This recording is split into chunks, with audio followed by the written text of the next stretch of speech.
Hey everyone, so we're interviewing people now. We've got a very special guest and a friend of the show, Jaydan Thomson. Hi, Hello. everyone. Hey, thanks guys. So hope you like our background here. It's sort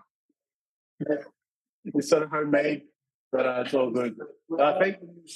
Thank you so much for taking the time to talk to us, Jaydan. Really appreciate it. Always, All right, let's. always. Oh, nice. Yes. Okay. Let's get started. I've got some cool questions to ask you, and we're going to play a game at the end. So let's get started. Perfect. Okay, so how old were you when you first got interested in basketball, and what player motivated you the most? I started playing when I was around 18, 19 years old.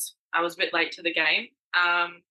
And then, like, a player that inspired me the most was probably Lauren Jackson, because my goal was to go to Oregon and try and be Lauren Jackson, I guess. And it's really hard not to be her. She's the GOAT for women's basketball. So why not look up to the GOAT, right? So we've got Lauren Jackson. You know, that's the thing I went for. She's a legend. She's very so well respected overseas as well, not just here. Huge. Absolutely. Yeah, yeah.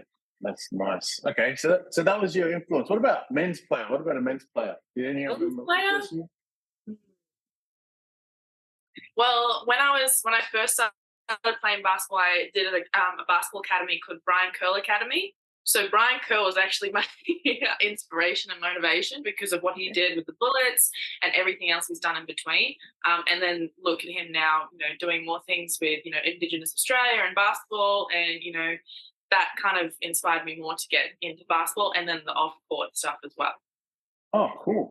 Oh, great. All right. So the Brisbane Bullets. So you've done some work with the Brisbane Bullets. They're which as a team in our Australian NBL, which is the best league in Australia for basketball. How did that position come about? Because you did a bit of operations work, or so I was director of operations. But for Bullets, I was just floor manager at the time. A guy I was dating at the time, his dad actually helped me get into that. So, but yeah, it was it was a good experience. But that opportunity got me to the United States, and then got me the opportunities there. So I loved working for the Brisbane Bullets. Such a great team, such a great environment. We may have not have been the best team that season, but we had sold out stadiums all year round. Like that was insane to me. Yeah. Lots of support. Thanks for being honest, by the way, with how you got the jump. Yeah. No, that's sometimes it's who you know, isn't it? It is. Absolutely.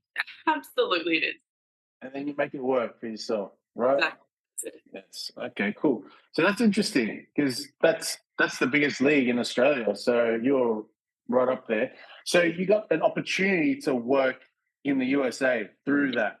Yeah.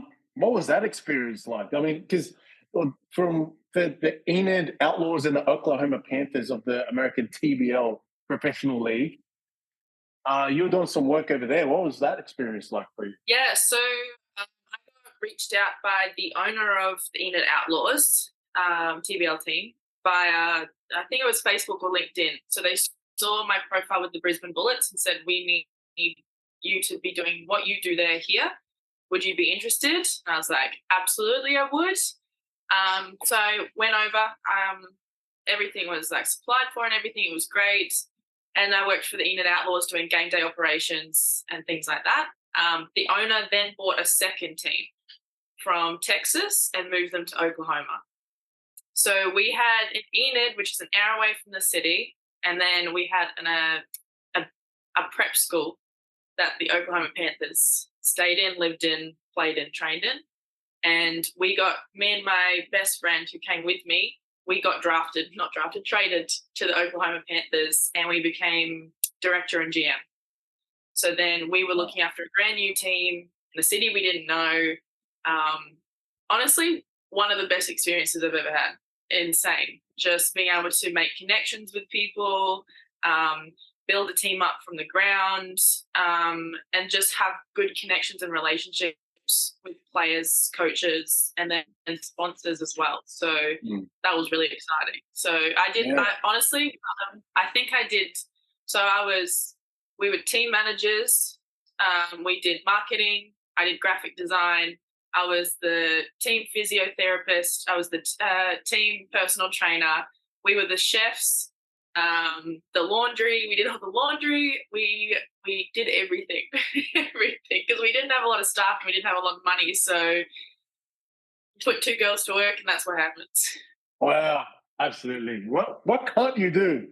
Yeah, just think about What is it? Jack of all trades, but a master at none. So that's my kind of thing. Yes, that's really great. What would you say is the different, like one of the main differences between how they operate in the States with their basketball teams? Because that's a whole other league, isn't it? Yeah. It is a professional league. Yeah. Compared to Australian leagues. Because there is so much potential and so much talent, it's a lot harder to select a team and keep it the same the entire season, because there is just so much coming through all the time. It's really competitive. There's a lot more I don't know how to explain it, a lot more just interaction with community and stuff like that. It's a lot bigger community base wise, because basketball means so much to a lot of people in the United States, because it's helped different, in different situations. Whereas Australia, because we are in more of a relaxed culture, we don't have that much intensity sometimes when it comes to it, if that makes sense. No, that makes sense. It makes sense. I do agree. They're definitely a very passionate culture in the US. So not that we're not passionate here. It's something that's just ingrained through everything that they do. So they, like even in their schools, right? They're just so with you don't just do like a bit of sport science and just play a little bit of sport every Wednesday like you do here. Like they're all about high school, and you work your way up through the ranks through college, and so it's much more in depth in a way. Yeah, So absolutely. I want to say, yeah. We worked with a lot of schools as a team and everything like that, and just seeing the difference between the schools of like growing up here in Australia, and then like everyone knew how to play basketball in the United States. Kids from all ages knew how to play basketball. Where in an Australian high school, not many kids would really care for it, I guess, and it's not as huge of an priority in schools. Well, when I was growing up, anyway, where sport had to be, or basketball or something was the main priority as well. So, like, we're more of an academic kind of culture where we want to go through the ranks of all that type of stuff. And if you're good at sport, great, awesome, we'll get you somewhere. But because we don't have college here, we don't have that type of.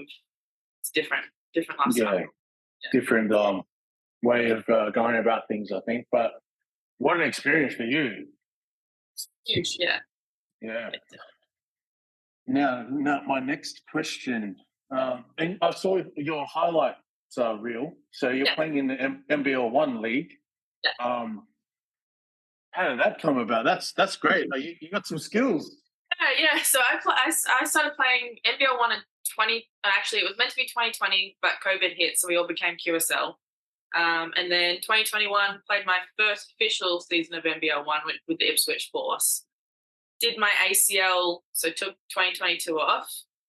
Came back 2023, played half the season in the East Conference. And then, yeah. Okay. Didn't know about your injury, but wow, it wasn't career ending. Oh, it was. I luckily finished the season, and at the time I was just working with the association and playing some local games, and I came down on my leg wrong, and it was a bit funny. Didn't think anything of it. It's just like an ankle twist. That's what it felt like. Kept going for 3 months, kept playing, kept gymming, kept doing everything. And then one day I was shooting around with some kids at a camp, and the kid took my leg out. And I was like, oh, yeah, that's not good. That's not right. And then flew to Cairns, walked to the Cairns hospital, told me I had no ACL and then probably meniscus damage. I was meant to road trip from Cairns to the Gold Coast by myself, which I did. Did snorkeling, did rock climbing, everything. I was fine, yeah. And then had surgery. And then I What was are you, the Terminator? What is this? yeah, so it was a bit of a. I probably cried myself to sleep for the first few days just because ACL is a huge Yeah. thing, and it's my first major injury, and that was what 20, I was 25, so it was But you made a comeback. yeah, absolutely. My physio Georgia, who played, who's the captain of the Ipswich Force, she was my physio, and man, did she got me back on track. I was told 12 to 18 months before getting back to playing basketball. I came back in around 9 or 10 months. Oh, sweet. Yeah. Yeah. So what was the rehab experience like for you for such a serious injury like that? Look, because of the surgery that I had, it was a quicker recovery. So I didn't need the big brace. I could start walking within as soon as I really wanted to be honest. And for me, I can't sit still for very long. So I was walking as soon as I could. The recovery was really hard mentally because for someone that is so used to doing some exercise of anything like to doing nothing was a real struggle. Mm. But being able to just go to the gym, I'm actually the strongest and I've ever been. Just with my mobility, with my balance and everything like that. And it's definitely come out better than I expected it, to be honest. Yeah. I was Great to definitely hear. thought I wasn't going to play. And here I am playing around the world. So So good, yeah. So you have most recently had an opportunity to play in China, is that right? So now, what was that like? I mean, that was, but you're also doing some operations like management sort of work as well with some teams. yeah. Tell me, what's it like in China? And it's huge over there, basketball, but yeah.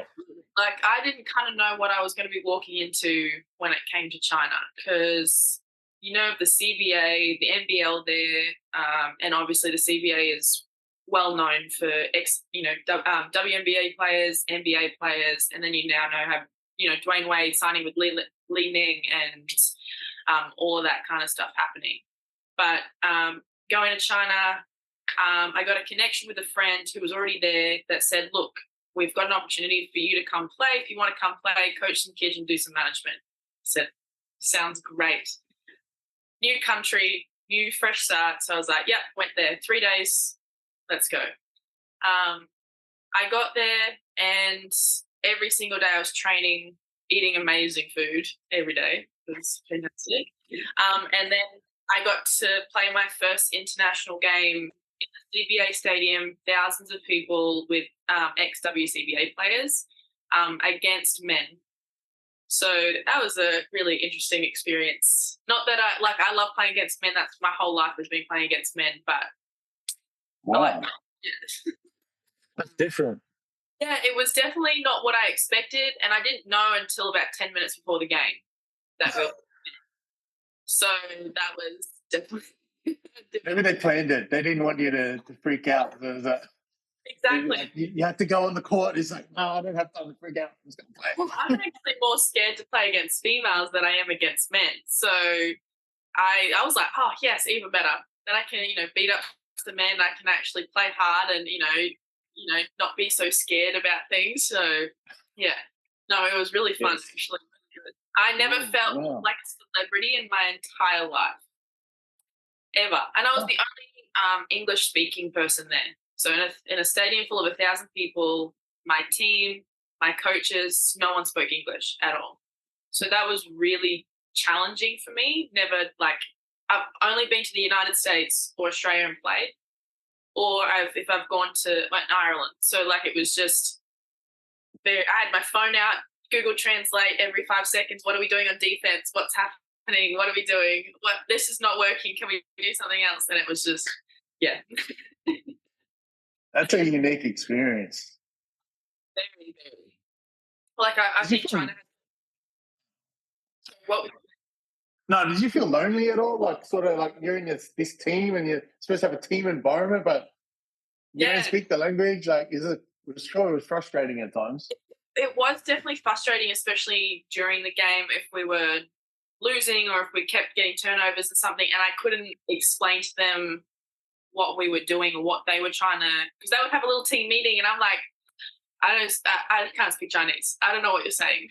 Like, what are we running? What are we?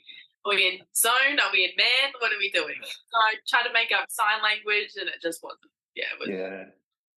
Yeah. Yeah. Well, I haven't seen many leagues in Australia that have men versus women.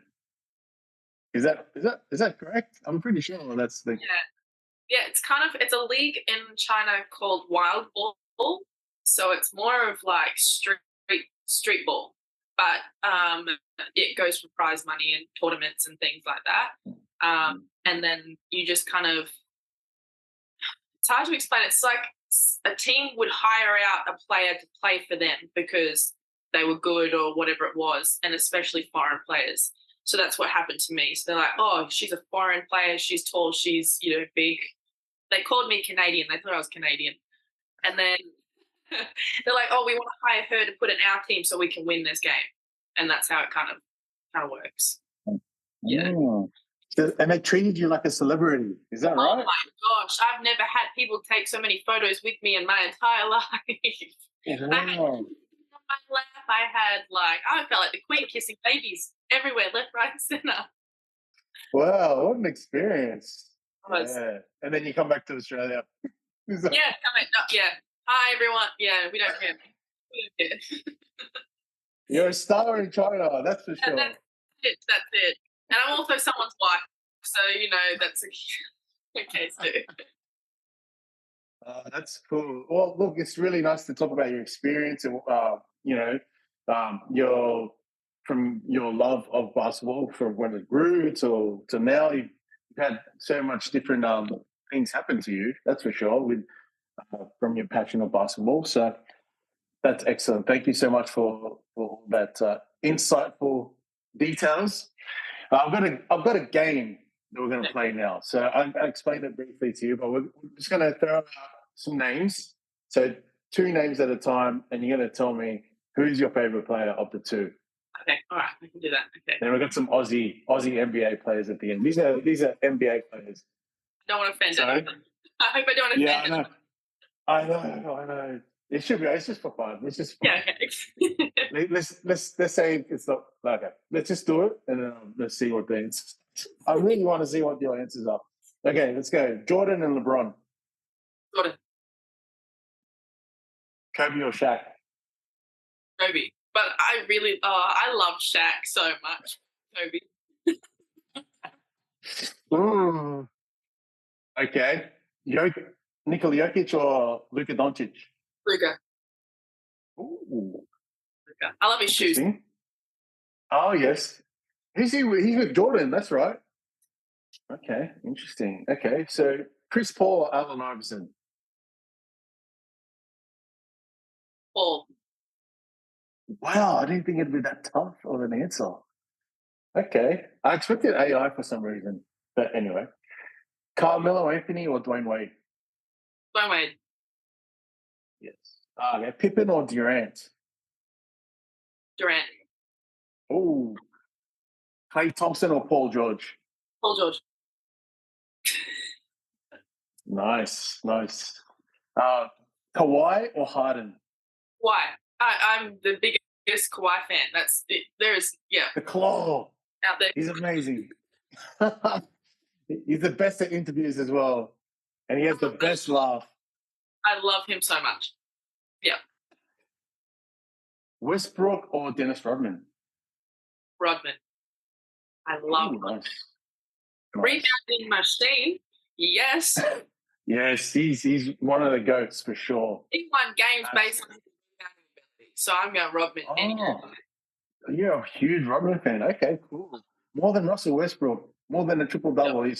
You just get those boards. Okay. Yep. Reminds you of Dennis Rodman. Okay. What about Tracy McGrady or Vince Carter? Carter. Tracy McGrady's my favorite. It's all right. I respect both. I'm so cut. All right. What about Magic Johnson or Steph Curry? Magic Johnson. Oh, nice. Okay. Remember Good. Yeah. Anytime? Have you seen that? No, I Oh, haven't seen it. No. oh, you have to watch it. It's honestly the best TV show about the Chicago Bulls over the 90s ever. And it was mainly based around Magic Johnson, but you have to watch it. It's the best. Okay, I'll check that out. I actually just watched the Redeem Team on Yes. Netflix, which is really good. Like, total respect for Kobe, like just coming in there and sort of cleaning the team, like get them a bit more serious about winning. That Mamba Yeah, mentality. really. It was Mamba all the way. Yes. Okay, we've got some Aussie players, Aussie NBA players. Okay, so we've got Josh Giddey or Joe Ingles. Giddy. I like Giddy. Yeah, he's talented. He's very talented. Yeah. Run Kitty's very talented. Yeah, compared to Slow Joe. Delhi or Patty Mills? Patty Mills. He's a legend. I He's love a that. legend. Yeah, he's had such a huge career over there in the NBA, hasn't he? So, yeah. And the last one, Ben Simmons or Andrew Bogut? Bogut. Oh. Okay. He's a legend. When I think about players, I'm thinking of them as an overall player, like not just like them on the court, but them as people as well. And like there's a Yeah, of course. personality traits of some players that I'm not really. They put me Yeah. off. Yeah, I know what you mean. Look, I respect Simmons' game. I'm just talking about pure game. I really do. When he came in the league, but obviously injuries and stuff. So anyway, but Bogut, he's a legend. That's for sure. Okay, cool. All right, so we're pretty much done. But I got one more question. What's ahead for your life in basketball? Well, I actually just signed for the NBL one season again. Yeah, so I'm actually moving to Adelaide next week. Oh, cool. The NBL one Central. My goal is, for some reason, I'm going to go to state and play. So I've played in the North, I've played in the East, and now I'll be playing in the Central. So now I've only got NBL West, NBL one West, and NBL one South left. That's cool. That's awesome goal to have. I live out of a suitcase, and yeah. Oh, we also will see some more highlights for sure in the future. It's going to go crazy this year. Going to go crazy. Then back to China. Yeah. And then, probably back to China or somewhere. You never know with me. Cool. Look, that's all I have for this interview. And again, we appreciate your time that you've given to be with us, despite the time difference. It's not that huge, but yeah. Okay, cool. Thank you so much, Jaydan. Thank you so much for interviewing me. I feel so grateful that you want to hear about my story and everything like that. So thank you so much for that. All good. We'll talk to you again next time. Awesome. Sounds good. Bye. Okay. Bye.